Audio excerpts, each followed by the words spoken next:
The cold wind whipped across the barren landscape, biting at the exposed skin of the alien survivors. The planet they had crashed onto was not a friendly place, not that they had expected any kindness. It was a place that reflected the state of their species. Broken, shattered, and abandoned. The ship that had once been a symbol of their power now lay in ruins, twisted metal, and scorched hull scattered across the desolate plains. The crew had done their best to make repairs, but it had all been in vain. The damage was too severe, and the resources too few. They were stranded, helpless, and in their isolation, their thoughts turned to one thing: survival. Corian, the leader of the survivors, paced back and forth near the wreckage of the ship. His mind was racing, trying to come up with a plan, but every idea he had felt futile. His species had once ruled the galaxy, their technology unparalleled, their armies unmatched. But now they were reduced to scavengers on a hostile world, their bodies weak, their spirits even weaker.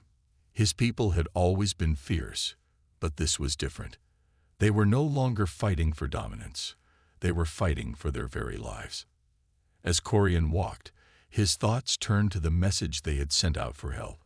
They had broadcast their distress signal across every known frequency, hoping, praying that someone, anyone, would hear them.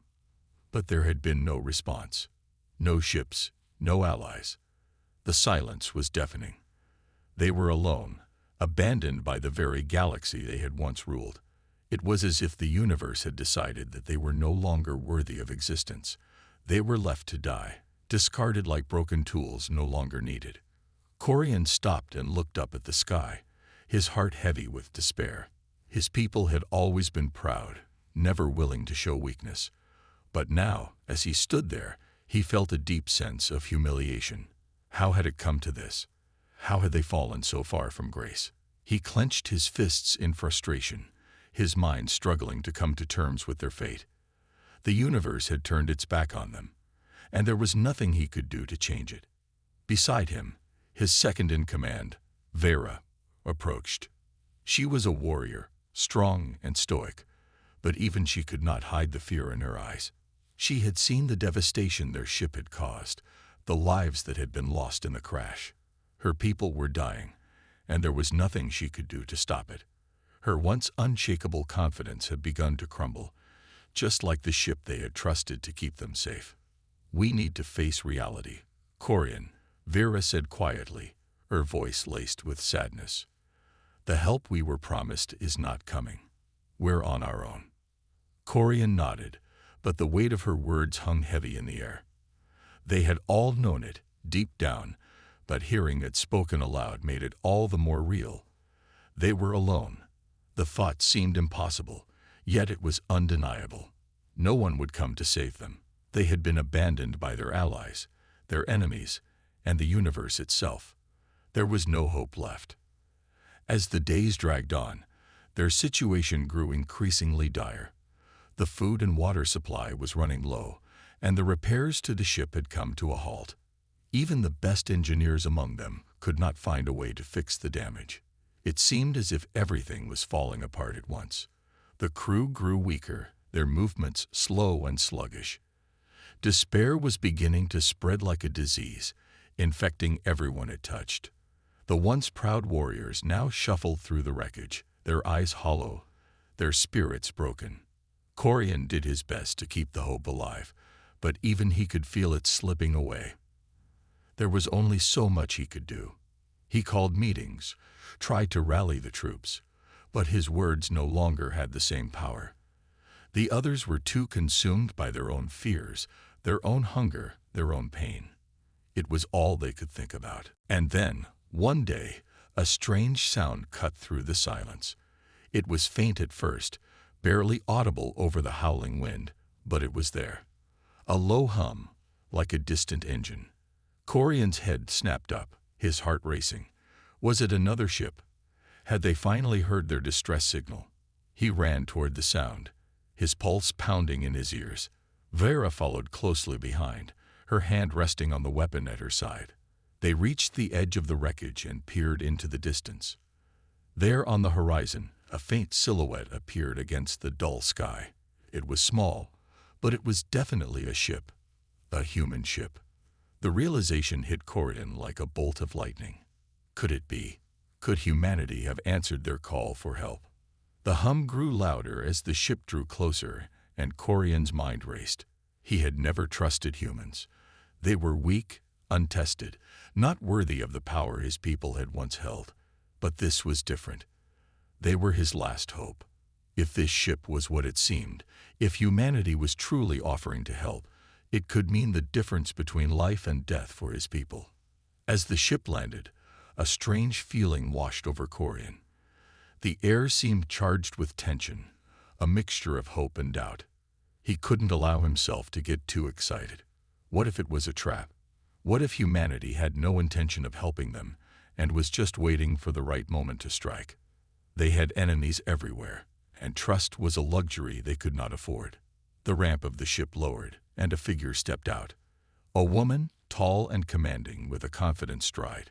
Corian's heart skipped a beat as he realized she was human. She was followed by a small group of soldiers, all wearing the same uniform.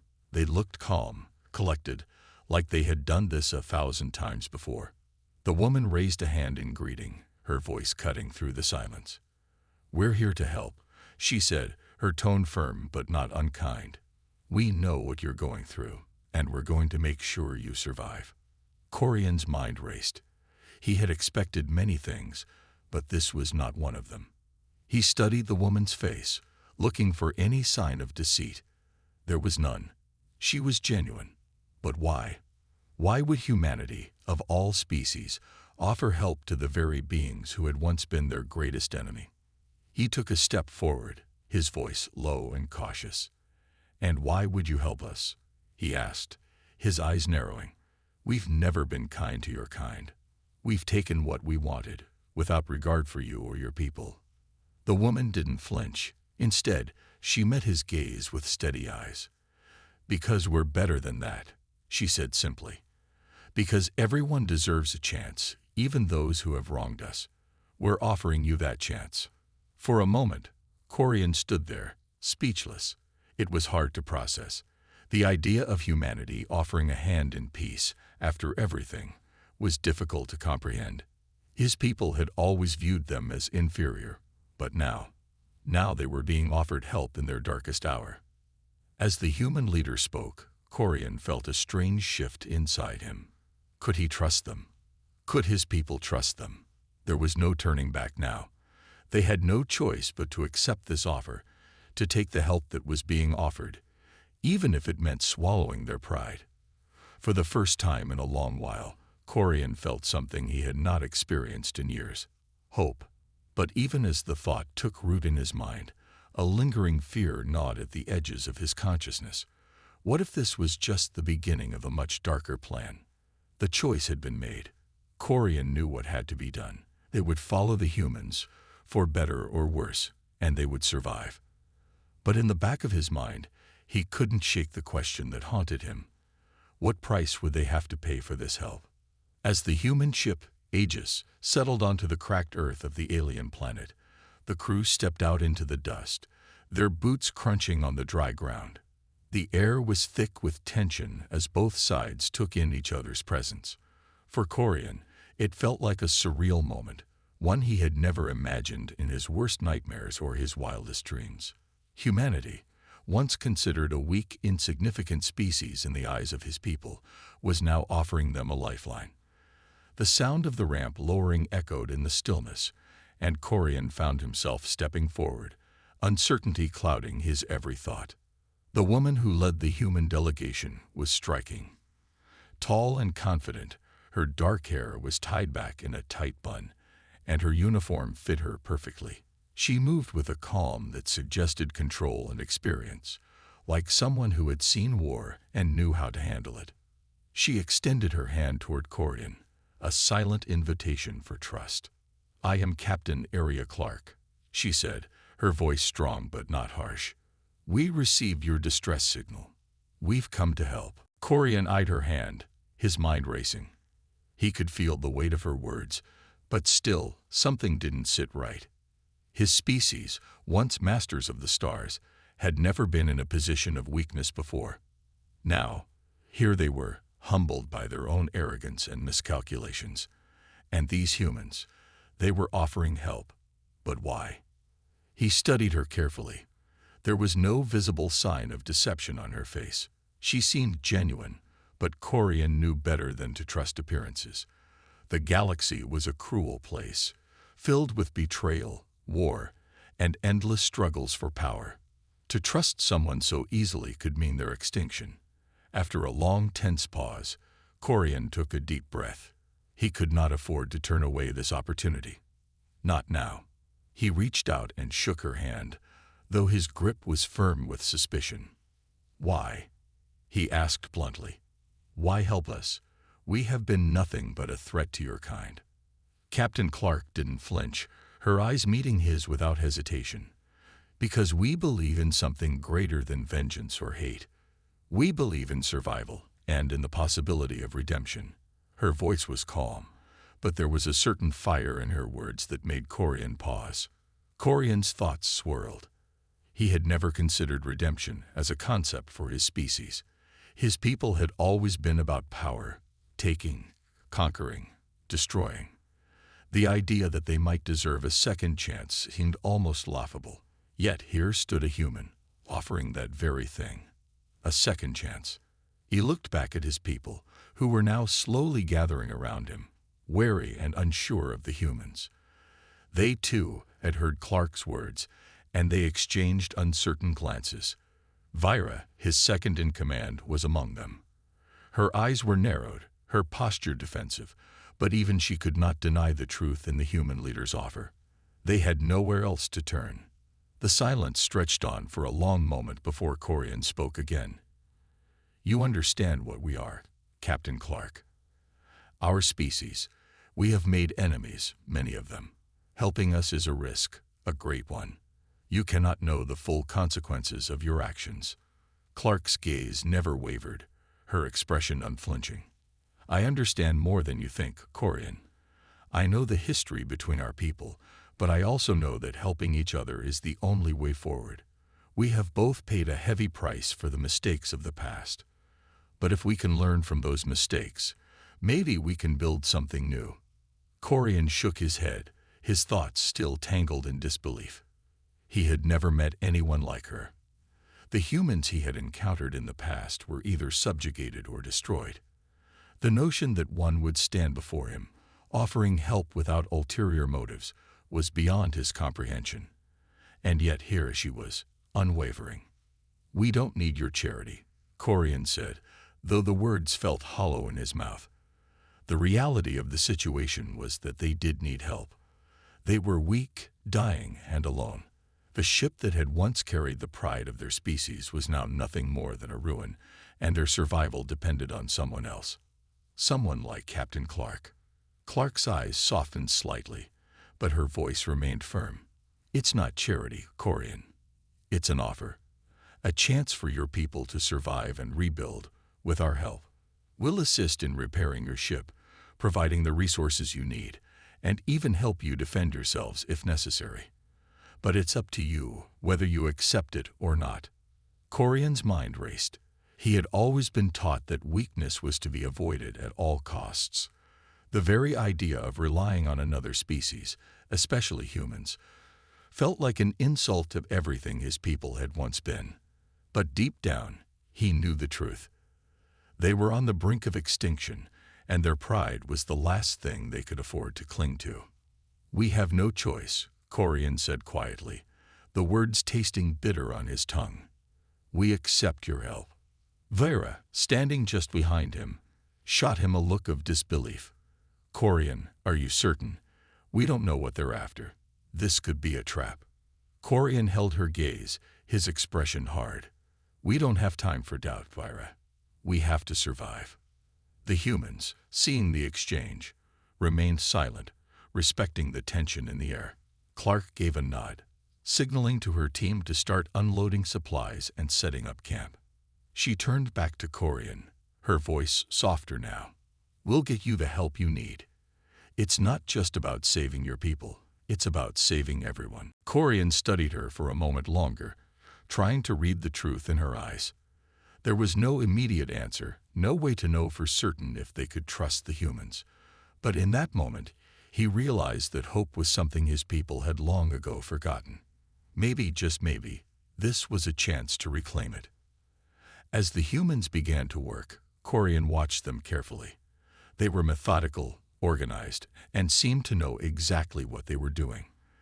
Their presence was strange, alien even, but it was the first sign of life they had seen in days. Over the next few hours, the humans worked tirelessly, repairing their damaged equipment and setting up makeshift shelters for the survivors. Captain Clark walked among her people, offering guidance and words of encouragement. Corian could see the respect her crew had for her, and the way they looked at her. It was as if they genuinely believed in the mission they were undertaking. This wasn't just about saving lives. It was about something deeper, something Corian couldn't quite understand yet. As the sun began to set, the warmth of the human camp offered a strange comfort to the alien survivors. The sound of the wind, the constant reminder of their isolation, was muted now, replaced by the bustle of activity and the occasional sound of quiet conversation. It was the first time in days that Corian felt something other than desperation. As he stood there, looking out over the scene, a part of him wanted to believe. A part of him wanted to accept that this was truly an opportunity for salvation. But another part of him, the part that had been trained to always be cautious, warned him to stay alert. Trust was dangerous. But for now, all he could do was wait and watch as humanity extended its hand to those who had been left to die. Days passed as the humans continued to work on the repairs, and Corian found himself torn between hope and suspicion. The Aegis crew moved with precision, their skill and professionalism undeniable. Their efforts were tireless, and even the most complicated repairs to their ship seemed to be progressing faster than Corian thought possible. But with every tool that was used and every piece of their ship that was carefully restored, Corian couldn't shake the feeling that there was something he was missing. Could it really be as simple as the humans wanting to help? Or was there a hidden agenda behind their assistance? The aliens had made too many enemies throughout the galaxy for any sort of kindness to come without consequences. Corian's people watched cautiously, uncertain of their new human allies. While some had begun to accept the help, others still viewed the humans as dangerous. Vyra, his second-in-command, was one of the most vocal about her concerns. She had never trusted anyone, let alone a species that had once been their greatest threat. She kept a close eye on the humans, always looking for signs of deceit. She was convinced that this was all part of a larger plot to trap them, and that trusting these humans would only lead to their downfall. "Are you sure we can trust them, Corian?" Vera asked one evening as they watched the humans work. They'd been too kind, too eager to help. It doesn't make sense. Corian glanced at the group of humans, who were busy assembling equipment and conducting repairs. They didn't seem to be anything other than what they claimed to be, but he understood Vera's hesitation. Trust was not something his people gave freely, especially after all they had suffered. Corian's own doubts lingered, but he couldn't deny the reality of their situation. Without the humans, his people would have nothing. They would die here, alone, with no hope of escape. "I don't know, Vera," Corian said quietly, "but what choice do we have? We're not in a position to make demands. If this is a trap, we'll deal with it when the time comes. But for now, we need their help." Vyra didn't reply, but the distrust in her eyes was clear. She stood a little taller, her posture rigid, as she scanned the human crew. Her instincts told her to be wary, to never let her guard down, but Corian knew she would follow his lead. It wasn't that she didn't want to survive. It was simply that she couldn't abandon her training, her lifelong suspicion of everything and everyone. As the days continued, Corian found himself becoming more and more impressed with the humans.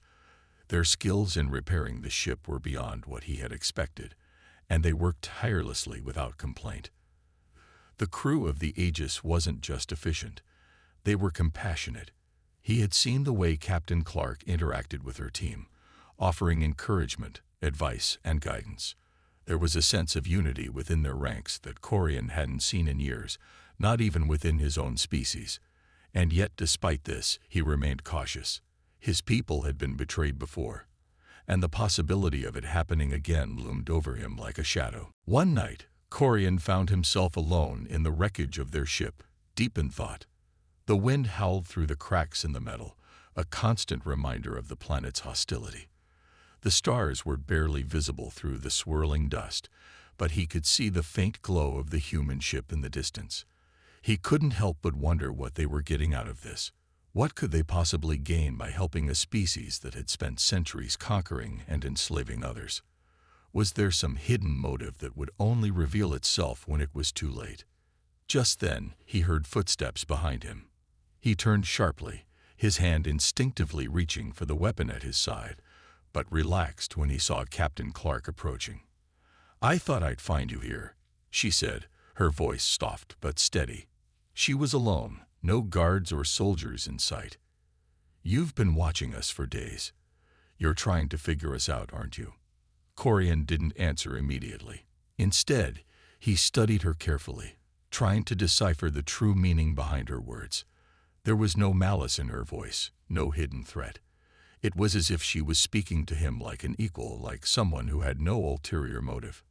"I'm not sure what to believe," Corian admitted finally. "You offer help, and yet I can't shake the feeling that there's something more to it." Captain Clark smiled slightly, a hint of understanding in her eyes. "I get it. You're cautious. You've been betrayed before, and you're afraid of making the same mistake. But you're not the only one with a history, Corian. We've had our share of betrayals too. You're not alone in that." Her words struck a chord within him. The idea that humans, too, had suffered betrayal made him pause. He had always seen them as insignificant, their struggles unimportant compared to the grand schemes of the galaxy. But now, as he looked into her eyes, he realized they were not so different after all. "We've all been hurt," Clark continued, her voice gentle. "That's why we're here, to help each other. Not for some hidden gain, but because it's the right thing to do. I know that's hard to believe right now, but you'll see for yourself. You'll see that we're here because we want to help you rebuild, not because we expect anything in return." Corian felt something stir inside him, something he hadn't felt in years. It was a flicker of hope, a hope that he had long since buried beneath the weight of his people's arrogance. He didn't know if he could fully trust her words, but for the first time since they had arrived on this forsaken planet, he felt a small glimmer of possibility. Could it be that humanity wasn't as weak as he had once thought? Could they be the key to his people's survival? "You speak as though you truly believe what you're saying," Corian said, his voice low. "But how can I trust you? How can I trust anything right now?" Captain Clark stepped closer, her expression softening. "Because we're here, Corian. We're not just telling you what you want to hear. We're showing you through our actions, and actions always speak louder than words." The silence between them was thick with unspoken thoughts. Corian's mind was a whirlpool of emotions: doubt, fear, hope, and something he hadn't felt in years: trust. But could he truly trust this human woman, her crew, and the promise they were offering? "Maybe I can't give you the answer you're looking for," Clark said, breaking the silence. "But I can tell you this. You have my word. We'll help you rebuild. We'll help your people survive. No strings attached. You don't have to trust us completely right now, but in time, I hope you will." Corian looked at her for a long moment, considering her words carefully. Finally, he spoke, his voice steady, but filled with the weight of years of uncertainty. "We'll see. But we'll need more than words, Captain Clark. We'll need results." Clark nodded, her face firm with resolve. "And you'll get them." As she turned to leave, Corian remained standing, staring at the distant lights of the human ship. A part of him still questioned the validity of their offer, still feared the betrayal that might come. But another part of him, a part he hadn't recognized in years, began to feel something he had almost forgotten: hope. It was a fragile thing, this hope, and Corian wasn't sure if it was enough to trust these humans fully. But for the first time in a long while, it was all he had. And maybe, just maybe, it was enough to survive. You said. The days that followed blurred together, a haze of constant work and uneasy alliances. Corian found himself caught between two worlds, the one he had always known, one built on distrust and survival, and the one now being offered by the humans. As Captain Clark and her crew worked tirelessly to repair their damaged ship, Corian couldn't help but watch them with a mixture of awe and suspicion. They seemed so human, so simple, yet so confident in their actions. They didn't ask for anything in return, at least not yet, and that made Corian uneasy. It felt like a game, a trap waiting to snap shut, but at the same time, he couldn't deny the truth. Without the humans, they had no future. His people, the survivors, were no longer the warriors they once were. The warships, the weapons, the pride. They were all gone, reduced to rubble in the aftermath of a disastrous campaign against a long-forgotten enemy. It had been their arrogance, their refusal to listen to the warnings, that had led to their downfall.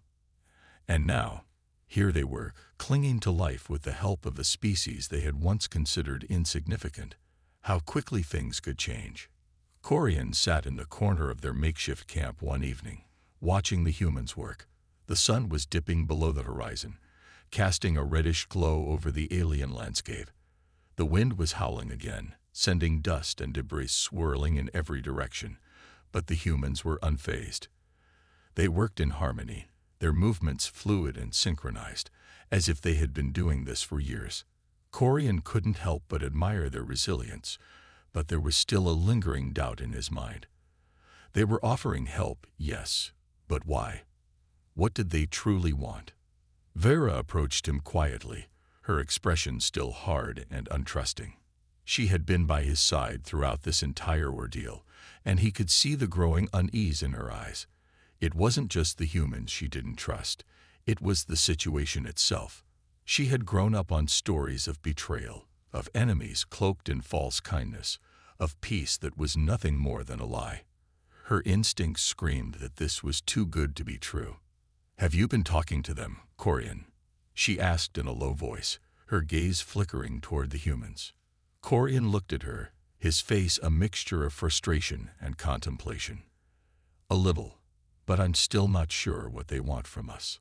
Vera shook her head, a bitter laugh escaping her lips. "What do they want? What they've always wanted. Power. Control. This is just another way to get it." "They don't seem interested in that," Corian said, his voice uncertain. "Captain Clark. She genuinely seems to want to help." "Help?" Vera scoffed. "Help us to what end?"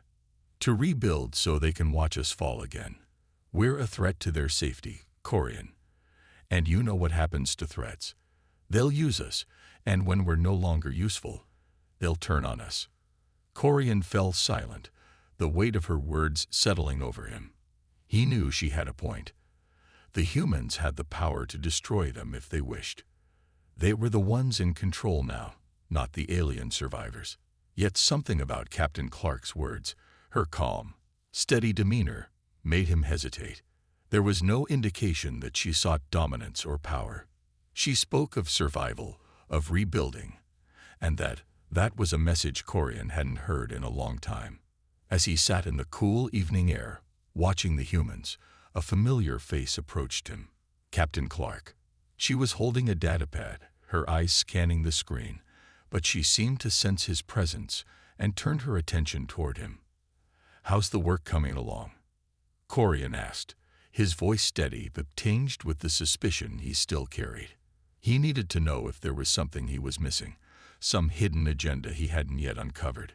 "It's going well," Clark replied, setting the datapad aside. "We're nearly done with the major repairs. Once your ship's functional, we'll begin working on the medical supplies and food. You'll be able to send out a distress signal, make contact with any other survivors, and begin rebuilding from there." Corian's mind raced, but he kept his voice steady. "And what do you want in return?" Clark's expression didn't change, but there was a faint smile playing at the corner of her lips. "Nothing," she said simply. "Not right now, at least. We're doing this because we believe it's the right thing to do." Corian was silent for a moment, taking in her words. He was used to dealing with people who wanted something. Always something. Power, resources, information. But this woman and her crew seemed different. She spoke of doing the right thing, of rebuilding. But how could that be true? What did she gain from all of this? "You don't think you're putting yourself at risk by helping us?" Corian asked, his voice low. "We've made enemies. If anyone finds out that you've helped us, they might come after you." Clark met his gaze, her eyes unwavering. "We understand the risks. But sometimes the right choice is the hardest one to make. We're not doing this because it's easy. We're doing it because it's necessary. You can't rebuild from nothing, Corian. And your people deserve that chance." Corian looked at her, trying to gauge the sincerity in her eyes. The words sounded right. They felt right. And yet, doubt still gnawed at him. The galaxy was a dangerous place, full of manipulation and deceit. Could he really trust her? Was this all an elaborate trick? Before he could respond, there was a sudden commotion from the other side of the camp. Corian and Clark both turned sharply, instinctively reaching for their weapons. The sounds of shouting reached their ears, followed by the unmistakable sound of laser fire. "What's going on?" Corian demanded, his heart racing as he moved toward the disturbance. Clark was already moving, her crew springing into action as she barked orders to her people. "Stay here," she said to Corian, her tone leaving no room for argument. "I'll handle this." Corian hesitated but did not argue. The human leader's voice was calm and commanding, and he had learned to recognize the authority she wielded. He watched as she and her crew disappeared into the shadows of the camp, weapons drawn and ready. A sense of dread settled over him. Something was happening, something he couldn't yet understand. Was this the moment when everything would go wrong? Was this the trap they had been waiting for? But as the minutes passed and the sound of conflict subsided, Corian began to wonder. The humans had always claimed they wanted to help. But this could be a test to see if they could trust Corian and his people, a test of loyalty, of strength. If the humans were willing to defend them when the situation grew dire, maybe, just maybe, they could be trusted after all. When Captain Clark returned, her crew battered but unharmed, she gave Corian a curt nod. "It was a small skirmish. Some of the locals tried to take advantage of our presence. We dealt with it." Corian's eyes narrowed. "And you didn't hesitate." Clark met his gaze, her expression steady. "We don't hesitate when it comes to protecting those we've promised to help." For the first time since they had met, Corian began to see the truth in her words. This was not about power or dominance. It was about something much simpler, much more human. Survival. Maybe, just maybe, this was the beginning of something new. Something that could restore his people to what they once were. And maybe, just maybe, it was worth the risk to trust. The days after the skirmish passed in a blur of repairs and quiet reflection. The alien survivors, though still wary, began to accept the reality of their situation. The humans, who had been nothing more than an unknown entity to them before, were now their unlikely saviors. Corian could feel the change in the air. His people, once hesitant and divided, were slowly beginning to unite. The promise of survival, of a chance to rebuild, had planted a seed of hope that hadn't existed before. Yet the fear of betrayal still lingered, like a shadow at the edges of their thoughts. Corian couldn't shake the images from the fight.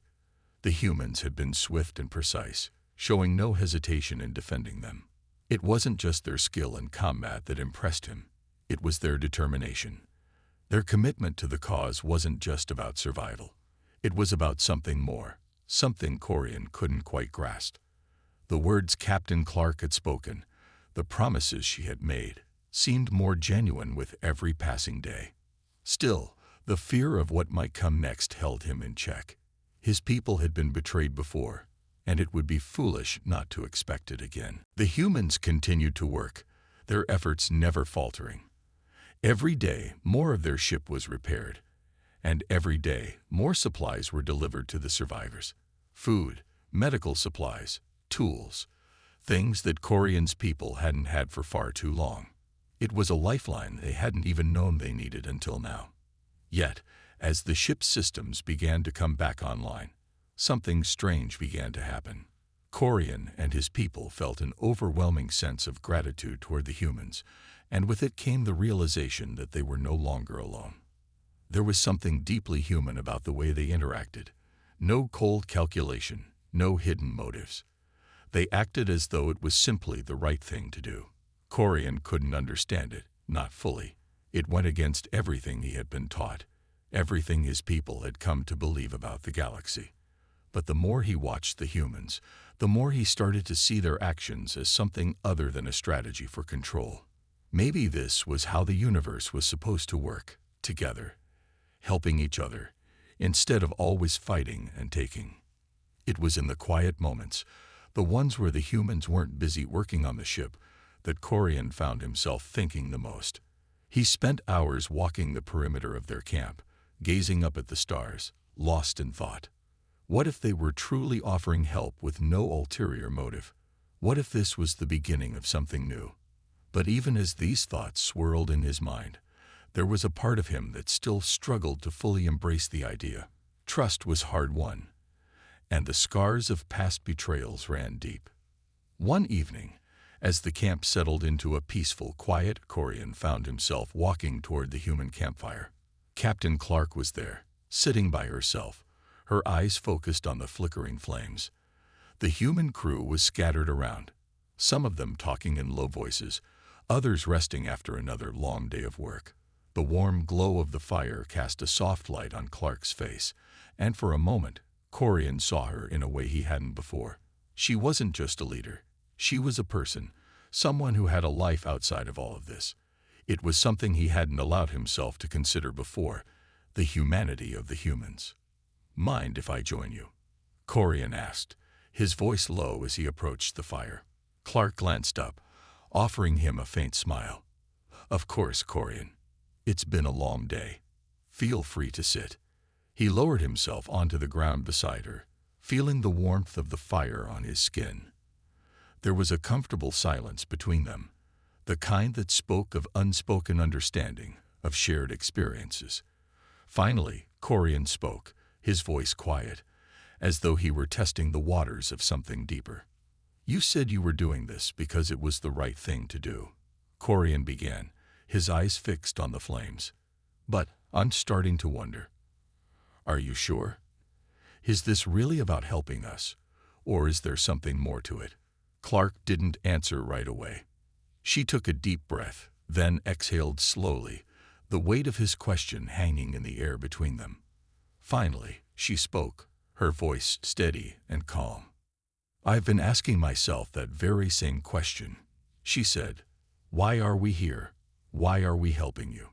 It's not for power, not for control, and definitely not for glory. It's because we know what it's like to lose everything. And we don't want you to experience that, not if we can help it." Corian looked at her, his brow furrowing in confusion. "You've lost everything." Clark nodded, her gaze distant as she stared into the fire. "Not everything, but enough. Our people, our way of life.